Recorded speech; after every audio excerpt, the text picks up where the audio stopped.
सभी सत्संगी भाई बहनों को भी सच्चा है। और एक बार सभी जोर से नारे लगाना। दूसरा माइक दे दो।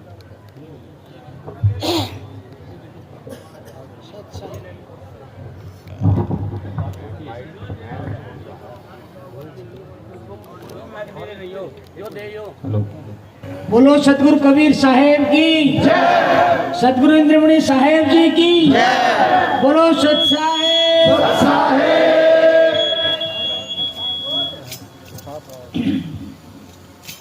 देखो आज विश्व संसार के लिए सबसे बड़ा दिन है। विश्व सृष्टि के लिए, संसार के लिए आज का दिन सबसे बड़ा दिन है। कैसे है कि आज के दिन सतगुरु कबीर साहेब जी सतलोक से चलकर और संसार में प्रकट हुए थे, आए थे। और इस बात को सतगुरु कबीर साहेब के प्रकट दिवस को पूरे हिंदुस्तान में भी मनाया जा रहा है और विदेशों में भी मनाते हैं। और धीरे धीरे गुरु की दया से, संतों की दया से, सत्संग से या सत्य के प्रचार से ये धीरे धीरे मालूम होता जा रहा है कि कबीर साहब संसार में आए तो किसी माँ के पेट से पैदा नहीं हुए, आज के दिन प्रकट हुए थे। तो ये दिन पूरे संसार के लिए, विश्व सृष्टि के लिए सबसे बड़ा विशेष दिन है। आज जो हम गुरु की दया से जो सत्संग करते हैं, संतों की जो शब्दवाणी गाते हैं, ये सतगुरु कबीर साहब की देन है।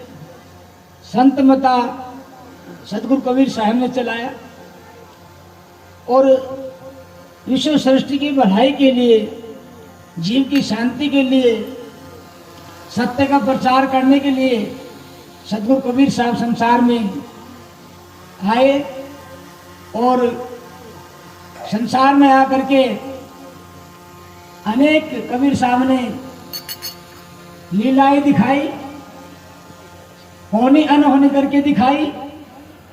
और सतगुरु कबीर साहब ने संसार को ये यकीन दिलाया और ज्ञान दिया, बोध दिया,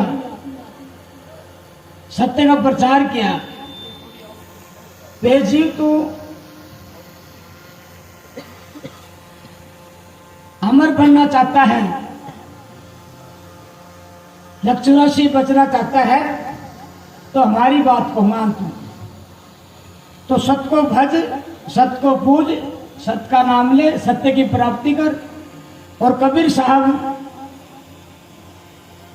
संसार में आए तो जिस नेहरू निम्मा थे, जुलाहा दंपति, उनको कबीर साहब मिले थे काशी के अंदर लहर तालाब में कमल के फूल में मिले थे। नेहरू निम्मा को मिले, उनका पिछला जन्म का संस्कार था। द्वापर युग में सोपत भगत हुए, उनके माता पिता थे। तो जब सोपत भगत भक्ति करता था कि द्वापर युग में कबीर साहब करुणामय नाम से थे, तो भक्ति करता था तो उनके माँ बाप बड़े खुश होते थे कि हमारा बच्चा भक्ति करता है। तो सोपत भगत जब सतलोक में गए, सतगुरु कबीर साहब से बोले, महाराज आप दया करो, मेरे माँ बाप को भी आपकी शरण में लेकर के भक्ति कराकर सतलोक ले जाओ, पहुंचाओ।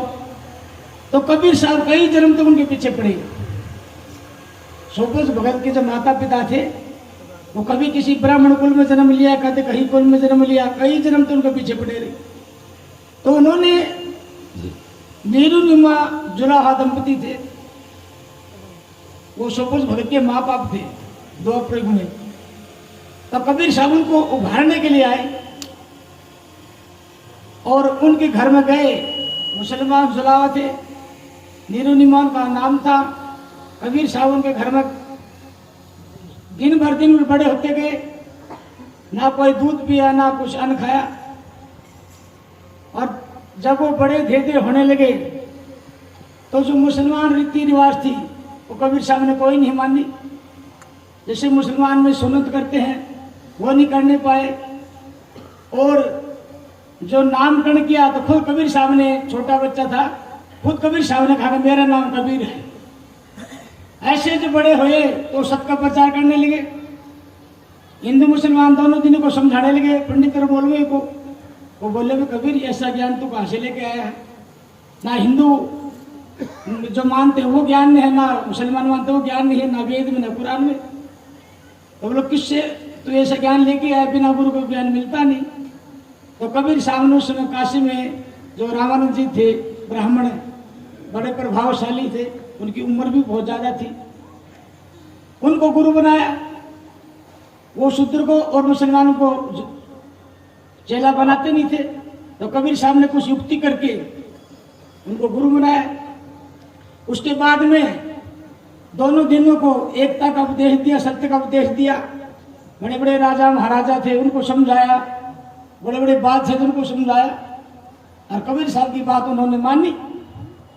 क्योंकि जीव को शांति सभी को चाहिए, चाहे राजा हो, चाहे रंक हो, चाहे फकीर हो, चाहे गरीब हो, चाहे अमीर हो, चाहे साहूकार हो, सब कुछ होते हुए जीव को शांति नहीं मिलती। तो वो बात कबीर साहब ने बताई है।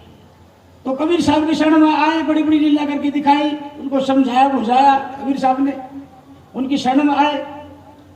और आज संसार में जो हम सब सत्संग करते हैं, सतगुरु कबीर साहब की शब्दवाणी सबकी गाते हैं,